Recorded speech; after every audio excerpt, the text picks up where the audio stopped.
दोस्तों, स्वागत करते हैं आपको स्टडी विद निरंजन क्लासेस में। आज प्राचीन भारत के कुछ महत्वपूर्ण प्रश्न आप लोग के सामने लेकर के आए हैं, जो लगातार सभी एग्जामों में पूछे जाने वाले प्रश्न ही हैं। वैसे प्रश्न जो अधिकतर एग्जामों में पूछे गए हैं प्रश्न आप लोग के सामने हम लेकर के आए हैं। जो प्रीवियस ईयर क्वेश्चन है उसको आज हम आप लोग को करवाएंगे, तो बने रहें इस वीडियो में शुरू से लास्ट तक। और बिना समय वेस्ट करते हुए इस वीडियो को करते हैं स्टार्ट। पहला है प्रश्न, किस पुस्तक का 15 भारतीय और 40 विदेशी भाषाओं में अनुवाद किया जा चुका है? बताइए किस पुस्तक का 15 भारतीय और 40 विदेशी भाषाओं में अनुवाद किया जा चुका है? बताइए। इसका सही जवाब क्या हो जाएगा? तो इसका राइट जवाब हो जाएगा पंचतंत्र। ये राइट आंसर। पंचतंत्र जो भी मारे उनकी बिल्कुल राइट जवाब हो जाएगा। इसका सही जवाब हो जाएगा पंचतंत्र। चलिए अगला सवाल में चलते हैं, क्या कह रहा है। अगला सवाल है, न्यूमेसेटिक्स क्या है? बताइए। न्यूमेसेटिक्स क्या है? बताइए। न्यूमेसेटिक्स जो क्या है? तो न्यूमेसेटिक्स है जो यह है जो सिक्कों का व धातु का अध्ययन, सिक्कों का और धातुओं का अध्ययन क्या कहलाता है? न्यूमेटिक्स कहलाता है। ये UPTCS 2012 में पूछा गया प्रश्न है। चलिए अगला सवाल बताइए। अगला सवाल, मालती माधव के लेखक कौन थे? बताइए। मालती माधव का लेखक कौन थे? क्या हो जाएगा इसका सही जवाब? मालती माधव का लेखक कौन थे इनमें से? बताइए। मालती माधव का लेखक हैं जो भवभूति थे। ये हैं जो मालती माधव का लेखक भवभूति थे। चलिए अगला सवाल पे चलते हैं, क्या कह रहा है अगला सवाल SSC CGL 2017 का प्रश्न है। क्या प्रश्न है? सुनिए। प्राचीन भारत में बौद्धज्ञ कौन थे? बताइए। प्राचीन भारत में बौद्धज्ञ कौन थे? क्या हो जाएगा इसका सही जवाब? तो ये थे जो क्या थे? तो ये एक गणतांत्रिक जनजाति थे। क्या थे? गणतांत्रिक जनजाति थे। चलिए अगला सवाल चलते हैं। अगला सवाल है, मानव द्वारा सर्वप्रथम प्रयुक्त अनाज क्या था? बताइए। मानव द्वारा सर्वप्रथम प्रयुक्त अनाज क्या था? ये SSC 2011 का पूछा गया प्रश्न है। आप लोग बताइए कि मानव द्वारा सर्वप्रथम प्रयुक्त अनाज क्या था? बताइए। मानव द्वारा सर्वप्रथम प्रयुक्त अनाज जो गेहूं और जौ था। A is right answer. Option A is right answer. गेहूं और जौ था। चलिए अगला प्रश्न पे चलते हैं। अगला प्रश्न है कि बौद्ध, जैन एवं ब्राह्मण धर्मों में कौन सी धारणा एक जैसी है? बताइए। बौद्ध, जैन एवं ब्राह्मण धर्मों में कौन सी धारणा एक जैसी है? क्या हो जाएगा इसका सही जवाब? बताइए। एक जैसी है। 6 नंबर प्रश्न जो चलते हैं, एक जैसी है। बताइए क्या हो जाएगा 6 का आंसर? तो कर्मवाद का सिद्धांत एक जैसी है। Option B is right answer, कर्मवाद। चलिए अगला सवाल पे चलते हैं। 7 नंबर प्रश्न कह रहा, नालंदा विश्वविद्यालय किस लिए विश्व प्रसिद्ध था? बताइए। नालंदा विश्वविद्यालय किस लिए विश्व में जो प्रसिद्ध था? किस लिए प्रसिद्ध है? SSC CGL 2016 में पूछा गया प्रश्न है। बताइए आप लोग क्या हो जाएगा इसका सही जवाब? नालंदा विश्वविद्यालय किस लिए विश्व में प्रसिद्ध था? बताइए। किस लिए विश्व में प्रसिद्ध था? तो ये बौद्ध धर्मों के दर्शन के लिए प्रसिद्ध था। Option C is right answer. बौद्ध धर्मों के दर्शन के लिए सबसे ज़्यादा नालंदा विश्वविद्यालय विश्व में जो है जो प्रसिद्ध था। चलिए अगला सवाल पे चलते हैं। अगला सवाल है बीपीएससी 2013 में पूछा गया प्रश्न है, किस विदेशी यात्री ने भारत का दौरा सबसे पहले किया था? बताइए, किस विदेशी यात्री ने भारत का दौरा सबसे पहले किया था? बताइए क्या हो जाएगा इसका सही जवाब 8 का। तो किस विदेशी यात्री ने भारत का दौरा सबसे पहले किया था? तो मेगास्थनीज ने है जो भारत का दौरा सबसे पहले किया था, इसीलिए D is right answer, Megasthenes हो जाएगा। Option D is right answer, Megasthenes. चलिए अगला सवाल चलते हैं। 9 नंबर प्रश्न। 9 नंबर प्रश्न कह रहा है, प्राचीन भारत में निम्न में से कौन सा विद्या अध्ययन का केंद्र नहीं था? बताइए क्या हो जाएगा इसका सही जवाब। प्राचीन भारत में कौन सा विद्या अध्ययन का केंद्र जो था जो नहीं था पूछ रहा है, क्या हो जाएगा? तो हम बता देना चाहते हैं कि तक्षशिला जो भी था ये भी था, विक्रमशिला भी था, नालंदा भी था, आप लोगों को पता होगा। लेकिन कौशाम्बी जो था वो नहीं था। तो इसका राइट आंसर हो जाएगा क्या? Kaushambi is right answer. यह है जो विद्या अध्ययन का केंद्र नहीं था, कौशाम्बी। चलिए अगला सवाल देखते हैं। 10 नंबर प्रश्न है कि काव्य शैली का प्राचीनतम नमूना किसके अभिलेख से मिलता है? बताइए, काव्य शैली का प्राचीनतम नमूना किसके अभिलेख से मिलता है? किसके अभिलेख से मिलता है बताइए आप लोग, क्या हो जाएगा इसका सही जवाब?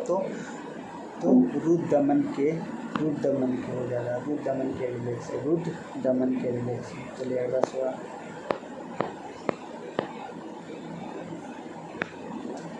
अगला सवाल कह रहा कि एसएससी MTS 2019 में पूछा गया प्रश्न है, आप लोग देख सकते हैं। इस पर हम थोड़ा सा आपको दिखा देते हैं। ये देखिए, ये एसएससी MTS 2019 का प्रश्न है।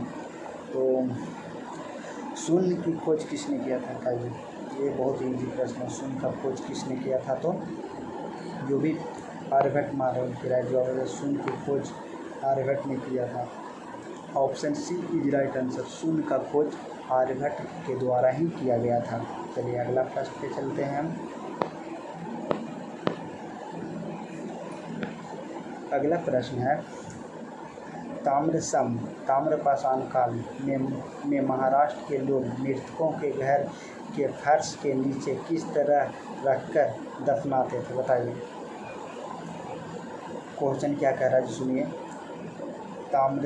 ताम्रपाषाण काल जिसको बोलते हैं में महाराष्ट्र के लोग मृतकों के घरों के फर्श के नीचे किस तरह रखकर दफनाते थे? किस तरह जो है जो रखकर दफनाते थे मृतकों को? बताइए क्या हो जाएगा इसका सही जवाब 12 का।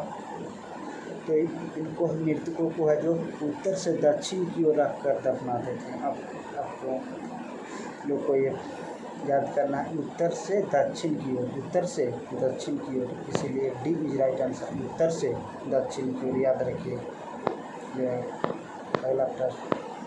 अगला प्रश्न है, भीमबेटका किसके लिए प्रसिद्ध है? बताइए।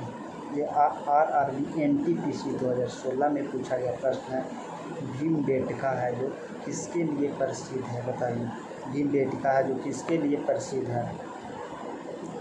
बताइए किसके लिए प्रसिद्ध है भीमबेटका? तो ये है जो गुफाओं के शैलचित्र के लिए प्रसिद्ध है। गुफाओं के शैलचित्र के लिए ये भीमबेटका है जो प्रसिद्ध है। ए इज राइट आंसर, इसका सही जवाब हो जाएगा गुफाओं के शैलचित्र के लिए ये भीमबेटका है जो प्रसिद्ध है। चलिए अगला सवाल है कि मानव द्वारा सर्वप्रथम प्रयुक्त धातु कौन सा था? बताइए, मानव द्वारा प्रयुक्त धातु सर्वप्रथम कौन सा था? बताइए क्या हो जाएगा इसका सही जवाब? तो तांबा। क्या हो जाएगा? तांबा। बी इज राइट आंसर, तांबा। मानव द्वारा सर्वप्रथम प्रयुक्त धातु कौन सा था? तो तांबा था, याद रखिएगा आप लोग, तांबा था। चलिए अगला सवाल देखते हैं। अगला सवाल है, हितोपदेश के लेखक का क्या नाम है, बताइए। हितोपदेश लेखक का क्या नाम है, क्या हो जाएगा सही जवाब, बताइए आप लोग कमेंट में। हितोपदेश के लेखक का क्या नाम है, बताइए, क्या हो जाएगा सही जवाब। हितोपदेश लेखक का क्या नाम है, तो नारायण पंडित। सी इज राइट आंसर, नारायण पंडित हो जाएगा इसका सही जवाब। जो भी नारायण पंडित मान रहे हैं उनका राइट जवाब हो जाएगा। चलिए अगला सवाल की ओर हम चलते हैं, 16 नंबर प्रश्न की ओर। चलिए अगला सवाल है, नाट्य शास्त्र की रचना किसने की, बताइए। ये RRB NTPC 2016 का प्रश्न है। नाट्य शास्त्र का रचना किसने की, बताइए, क्या हो जाएगा इसका सही जवाब। तो भरत मुनि, ये जो है जो नाट्य शास्त्र का लेखक है भरत मुनि, D is right answer, Bharat मुनि ये जो है जो नाट्य शास्त्र का लेखक हुआ करते थे। चलिए अगला सवाल चलते हैं। अगला सवाल है, निम्न में से कौन सा नवीनतम समझा जाता है, बताइए। निम्न में से कौन सा नवीनतम समझा जाता है, बताइए, क्या हो जाएगा 17 का सही जवाब।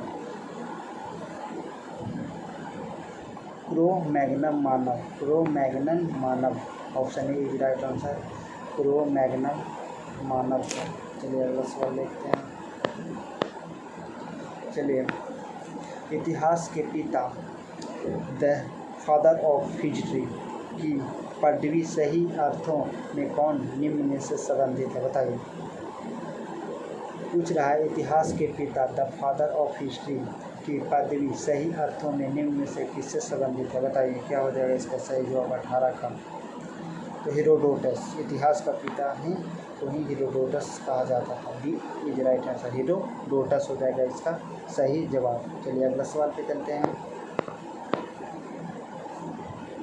अगला सवाल है, निम्न में से किसकी चालोथिक एज कहा जाता है, बताइए। निम्नलिखित में से किसकी चालोथिक एज कहा जाता है, बताइए, किससे कहा जाता है, बताइए, क्या हो जाएगा इसका सही जवाब 19 का। तो ताम्रपाषाण युग A is right answer, C is right answer, ताम्रपाषाण युग हो जाएगा इसका सही जवाब। ताम्रपाषाण युग बिल्कुल राइट हो जाएगा। चलिए अगला सवाल है, अंकोरावट कहाँ स्थित है, बताइए। ये BPSC 2018 में पूछा गया प्रश्न है और ये प्रश्न इस बार भी पूछ सकता है। अंकोरावट है जो कहाँ स्थित है, बताइए। कहाँ है अंकोरावट स्थित है, जो कहाँ स्थित है, बताइए। तो ये अंकोरावट है जो कंबोडिया में स्थित है, D is right answer, Cambodia में है जो अंकोरावट है जो स्थित है। आप लोग को पता होना चाहिए, अंकोरावट स्थित है जो कंबोडिया में है ये स्थित अंकोरावट। चलिए अगला सवाल देखते हैं। अगला सवाल है कि प्राचीन नगर तक्षशिला निम्नलिखित में से किसके बीच स्थित था, बताइए। प्राचीन नगर तक्षशिला निम्नलिखित में से किसके बीच स्थित था, बताइए। किसके बीच स्थित था तक्षशिला, बताइए, क्या हो जाएगा इसका सही जवाब। तक्षशिला जो है जो सिंधु और झेलम के बीच स्थित था, सिंधु और झेलम नदी के बीच है जो तक्षशिला जो ज्ञान का केंद्र था जो स्थित था सिंधु और झेलम के बीच। चलिए अगला सवाल है कि निम्नलिखित अंग्रेजों में से कौन था जिसने सर्वप्रथम भगवद्गीता का अंग्रेजी में अनुवाद किया था, बताइए। निम्नलिखित अंग्रेजों में से कौन था जिसने सर्वप्रथम भगवद्गीता का अंग्रेजी में अनुवाद किया था, बताइए। किसने किया था अंग्रेजी में अनुवाद भगवद गीता को, प्रश्न जो पूछ रहा है, बताइए। इसका सही जवाब हो जाएगा Charles Dickens, B is right answer, Charles Dickens. चलिए अगला सवाल, option B is right answer हो जाएगा। चलिए अगला सवाल कह रहा, पूरा पाषाण काल में आदि मानव के मनोरंजन का साधन क्या था, बताइए। SSC 2017 में पूछा गया प्रश्न है। पूरा पाषाण काल में आदि मानव के मनोरंजन के साधन क्या था मनोरंजन के साधन जिससे वो मनोरंजन करते थे, क्या था बताइए, क्या हो जाएगा इसका राइट। तो ये इस मनोरंजन का साधन जो था, जो शिकार करना है, पूरा पाषाण काल के आदि मानव को जो था, जो सबसे उन्हें दिलचस्पी था, शिकार करना ही सबसे अच्छा लगता था उन्हें। चलिए अगला सवाल।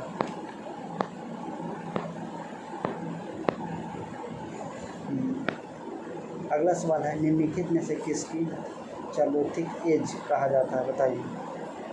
क्या हो जाएगा इसका सही जवाब, बताइए।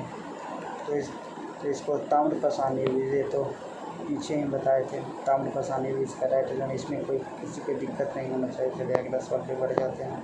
यह दोबारा क्वेश्चन रिपीट हो गया।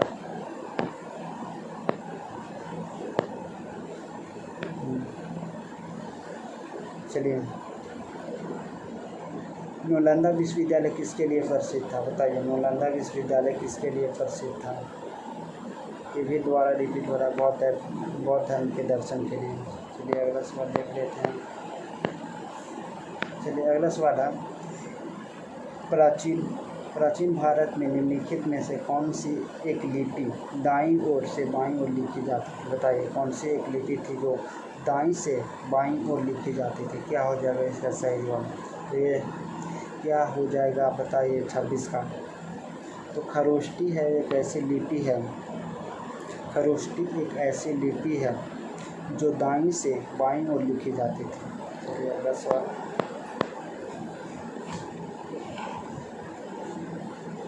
निम्नलिखित में से कौन सा एक प्राचीन भारत में व्यापारिक का निगम था, बताइए। प्रश्न कह रहा है, निम्नलिखित में से कौन सा एक प्राचीन भारत में व्यापारिक का निगम था, क्या हो जाएगा इसका सही जवाब, बताइए। 27 का। तो इसका सही जवाब हो जाएगा मणिग्राम था, जो व्यापारिक का एक निगम था। प्राचीन भारत में व्यापारिक का एक निगम था, मणिग्राम, याद रखना है आपको, मणिग्राम। सी इज राइट आंसर, मणिग्राम। चलिए अगला सवाल। 28 नंबर सवाल है, मुद्रा राक्षस नामक पुस्तक का लेखक कौन है। ये कई बार एग्जाम में पूछा गया ही प्रश्न है। मुद्रा राक्षस जो नामक पुस्तक है, जो किसके द्वारा लिखा गया है, प्रश्न ये पूछ रहा है, बताइए आप लोग। मुद्रा राक्षस है जो किसके द्वारा लिखा गया है, बताइए। मुद्रा राक्षस किसके द्वारा लिखा गया है, बताइए। ये मुद्रा राक्षस है जो भी ऑप्शन डी मार रहे हैं, विशाखदत्त के द्वारा लिखा गया है। मुद्रा राक्षस विशाखदत्त के द्वारा लिखा गया यह एक पुस्तक मुद्रा राक्षस। चलिए अगला सवाल। 29 नंबर प्रश्न है, अपने शिलालेखों में अशोक सामान्यतः किस नाम से जाने जाते हैं, बताइए। अशोक शिलालेख में, अपने शिलालेख में अशोक सामान्यतः किस नाम से जाने जाते हैं, बताइए। किस नाम से जाने जाते हैं। तो ये प्रियदर्शी के नाम से जाने जाते थे। ये इज राइट आंसर, प्रियदर्शी के नाम से जाने जाते थे अशोक को। चलिए अगला सवाल। 30 नंबर प्रश्न कह रहा है, आधुनिक देवनागरी लिपि का प्राचीनतम रूप क्या है, लिपि लिखा गया है। आधुनिक देवनागरी लिपि का प्राचीनतम रूप क्या है, बताइए। क्या हो जाएगा इसका सही जवाब। तो ब्राही हो जाएगा, क्या हो जाएगा, ब्राही इज राइट आंसर। आधुनिक देवनागरी लिपि का प्राचीनतम रूप क्या है, तो ब्राही लिपि। चलिए अगला सवाल। 31 नंबर प्रश्न पे आते हैं। 31 नंबर प्रश्न कह रहा है, ईसा के प्रारंभिक सदियों, मतलब ईस्वी के प्रारंभिक सदियों में भारत तथा रोम के बीच घनिष्ठ व्यापारिक संबंधों की सूचना किस पूर्व स्थल की खुदाई से प्राप्त होती है, बताइए। प्रश्न कह रहा है, ईसा के प्रारंभिक सदियों में भारत तथा रोम के बीच घनिष्ठ व्यापारिक संबंधों की सूचना किस पूर्व स्थल की खुदाई से प्राप्त होती है, बताइए। किस पूर्व स्थल की खुदाई से प्राप्त होती है। तो इसका सही जवाब जो भी अरिक मेडू से, सी इज राइट आंसर। अरिक मेडू से व्यापारिक संबंधों का सूचना प्राप्त होता है, अरिक मेडू से। चलिए अगला सवाल। अगला सवाल कह रहा है, अशोक की धम्म नीति का मुख्य सिद्धांत क्या था, बताइए। अशोक का जो था एक धर्म नीति था, उसका मुख्य सिद्धांत क्या था, जो आपको पूछ रहा है। अशोक के धर्म नीति का मुख्य सिद्धांत क्या था, तो स्वयं नियंत्रण। स्वयं नियंत्रण, option D is right answer, स्वयं नियंत्रण हो जाएगा इसका राइट जवाब। चलिए अगला सवाल 33 नंबर प्रश्न है। 33 नंबर प्रश्न है, अशोक के अभिलेखों को सर्वप्रथम किसने पढ़ा था, बताइए। अशोक ने अभिलेख जो लिखा था उसको सर्वप्रथम किसने पढ़ा था, मतलब सबसे पहले किसने पढ़ा था, बताइए। जेम्स रिसेप ने पढ़ा था। जेम्स रिसेप ने पढ़ा था अशोक को, शिलालेखों को सर्वप्रथम जेम्स रिसेप ने इसे पढ़ा था। चलिए अगला सवाल 34 नंबर है। 34 नंबर प्रश्न है, निम्नलिखित में से कौन सा अशोककालीन अभिलेख खरोष्टी लिपि में है, बताइए। निम्नलिखित में से कौन सा अशोककालीन अभिलेख है जो खरोष्टी लिपि में है। क्या हो जाएगा इसका सही जवाब 34 का, बताइए आप लोग कमेंट करके। शहबाज गढ़ी इसका राइट जवाब हो जाएगा। जो भी डी मार है उनके राइट जवाब हो जाएगा शहबाज गढ़ी। अगला सवाल बहुत ही दमादार है, जो IAS के प्री में पूछा गया प्रश्न है। ये 1997 में पूछा गया प्रश्न है, IAS प्री के एग्जामों में पूछा गया प्रश्न। चलिए प्रश्न क्या कहता है, जिसमें निम्नलिखित में से किस एक अभिलेख में अशोक के व्यक्तिगत नाम का उल्लेख मिलता है, बताइए। प्रश्न है, निम्नलिखित में से किस एक अभिलेख में अशोक के व्यक्तिगत नाम का उल्लेख मिलता है, बताइए। किसमें मिलता है अशोक का व्यक्तिगत नाम का उल्लेख, किसमें मिलता है, बताइए। तो मासिकी में, किसमें मिलता है, option C is right answer, मासिकी में मिलता है।